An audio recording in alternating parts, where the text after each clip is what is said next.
I'm Donovan West. Good morning, everyone. I'm Jamaican, but I live in Philadelphia. My name is Jason Okway, and my African name is Kwesi. I'm from Los Angeles, California. I'm born and raised in Queens, New York City, the world's borough. Everyone? My name is Sean McMillan. I'm gonna ask you one more time. If you're excited about $1,000, can I hear your voice, please?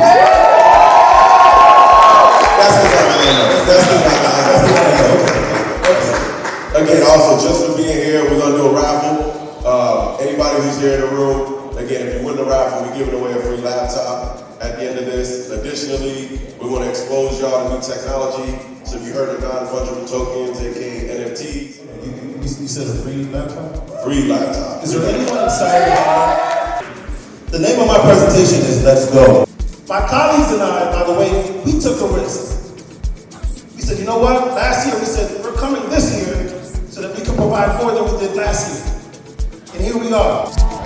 Steve Jobs, rest in peace, changed the game with the iOS and iPhone, and no offense to any Android users, it's a thing, but we want to be able to innovate with whatever we have, right? So it's about making the best of what we can and constantly improving it. So who inspired me? Nikola Tesla, Nas Jones.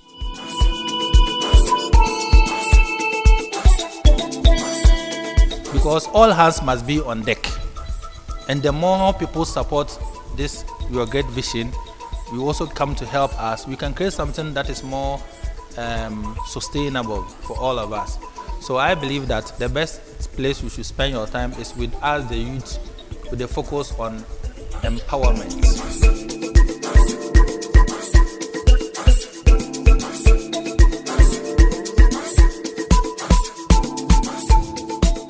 Unfortunately, some of us were brought up in cultured homes. Some of us were unfortunate. Some may end up to be a street child. Some may be brought up by a relative or colleagues. So at the end of the day, this quality, integrity could be missing somewhere along the line. Whatever I can do is the best. You can't do it like mine. So I am bold. I am confident. I'm okay, and I appreciate what I am doing. Because I can't be you. You can't be me. For you to be a very good entrepreneur, have confidence in yourself. Accept yourself as you.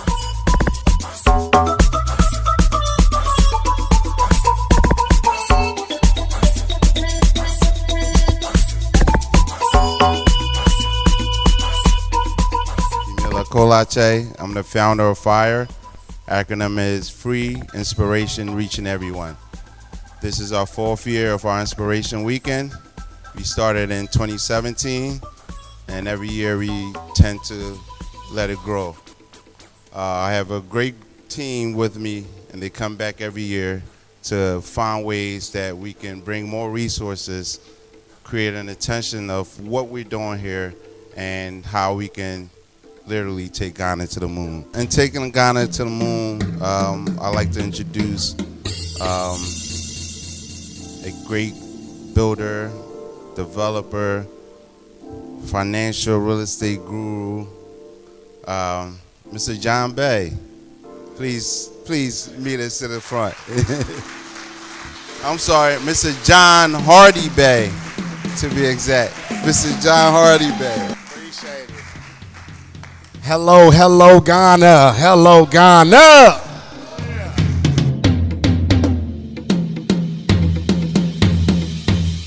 You don't need money to be a developer. But what you do need is tenacity. You need to have the ability to go out and get the job done. All right? So you have developers. The developer's job is to go out, have vision. A developer has vision. You see? So a developer sees a piece of land and say, wow, this will be great for this. And so what he does is all the entitlements, what we call entitlements, feasibilities, research, and things in this nature. And he makes this deal come to life. So by him doing all these different things and putting these resources together, Now he has something of value. So if you could be the eyes and the ears and the researchers, that's a developer. And now you have value. You just created value out of thin air.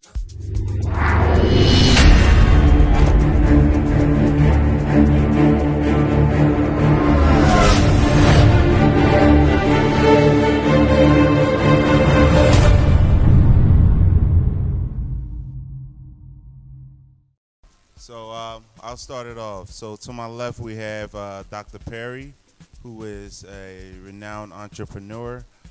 Can you give me a brief intro about yourself? I have a Doctor of Business Administration degree in entrepreneurship, so I'm an entrepreneurship junkie. I'm from a little town called Brunswick, Georgia, and I'm here in Ghana for the first time. I've been here since November the 14th. I've extended because I was initially supposed to leave on the 6th. I extended to the 12th, then I extended to the 27th. So I'm glad to be here and hoping to share some stuff about entrepreneurship. Dr. Perry, quick question. What is an example of wealth building to you? We were so enamored by the death of Queen Elizabeth.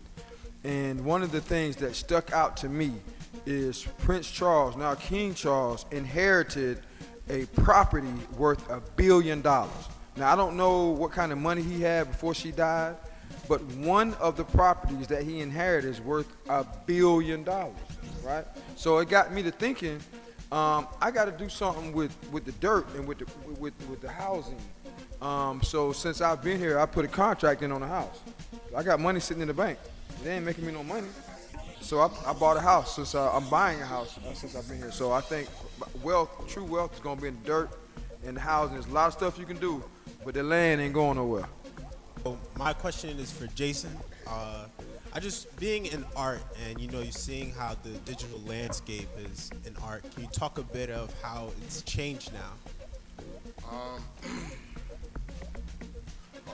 Art has changed a lot in many landscapes. Historically, they didn't want a lot of African Americans in the art landscape. With the coming out of social media, we've been able to take our own presence and be able to reach presence all over the globe. So being able to use technology as one of the main tools as getting your projects more eyes on it. As artists, the true thing that you struggle with is getting eyes on your product.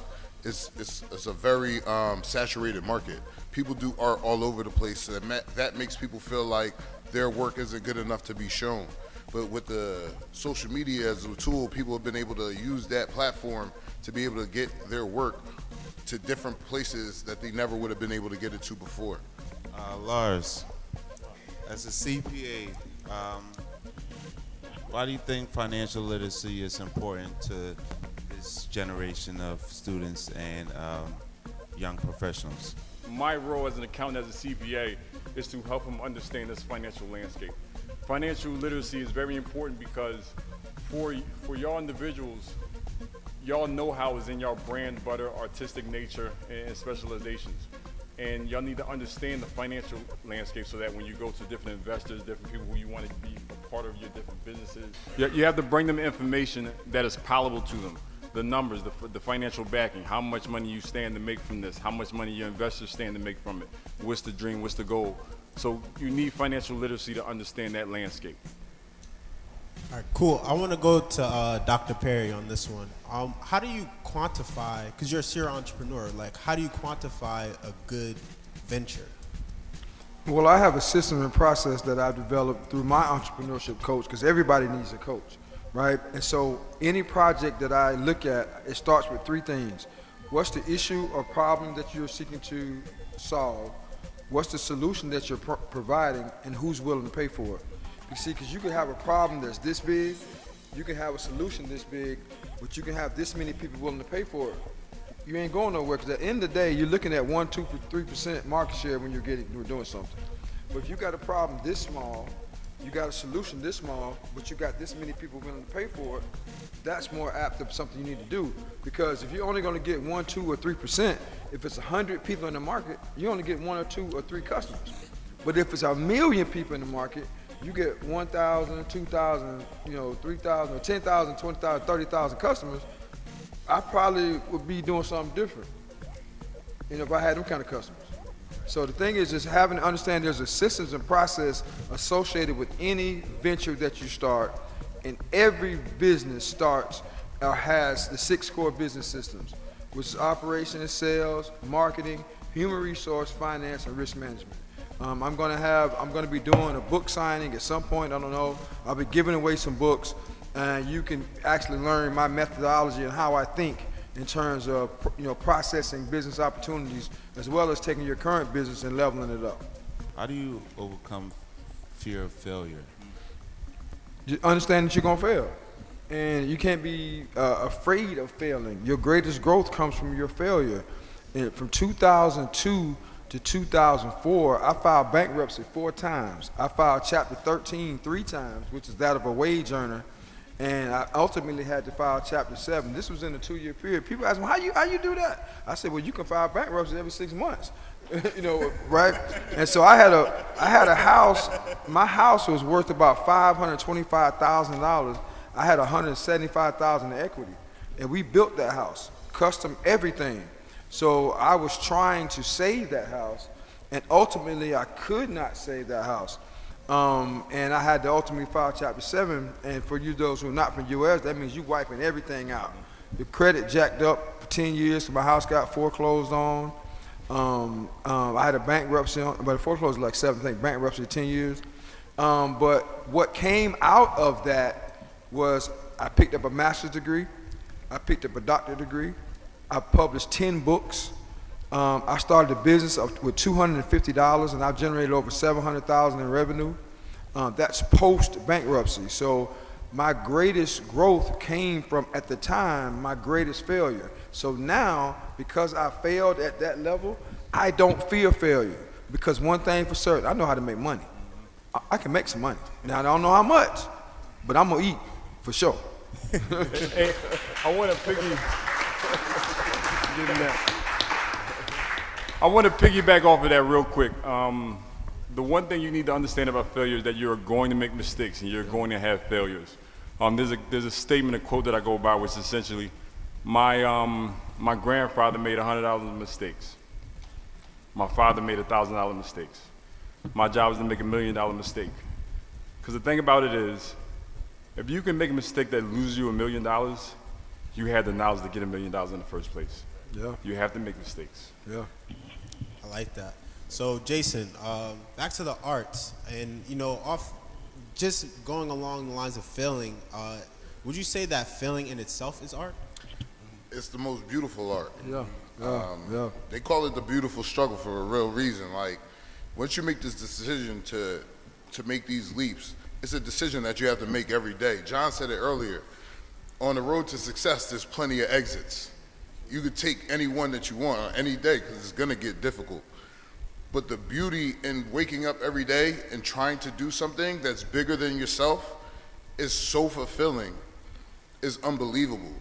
Us being here as a team is literally the biggest dream that I've ever had in my life. My parents are born and raised in Ghana, and I'm first generation American. And in the process of them trying to go to America and taking everything in their pride to do so, which I'm sure a lot of you guys feel the same way, that you would like to do the same, I'm trying to do the opposite.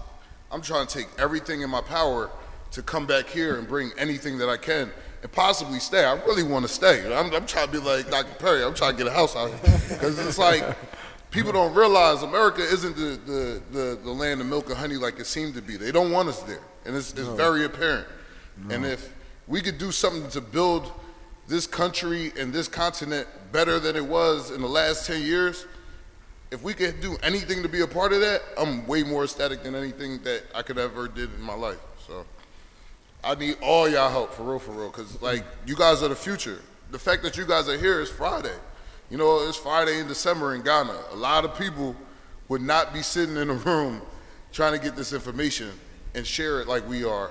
And we appreciate that. That is I've been sitting here getting chills all day based off the questions that you guys have been asking, based off the dialogue we've been having.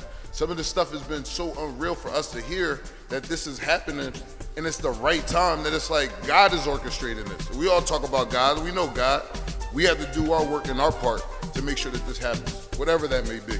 Now, I have, this is the first signed copy here in Ghana, so whoever has enough gumption to come get it, you can have it. Right now, get it quick now, get it quick. Hey, that's what it's about. Exactly. That's what it's about. That's how you're supposed to move right there. You gotta move when you gotta move. Hey, it's a thing called woo. Woo means window of opportunity. Your whole life, every day, the window of opportunity is doing this opening and closing. When that window starts to open, you better jump through it. Can you guys give a round of applause for these wonderful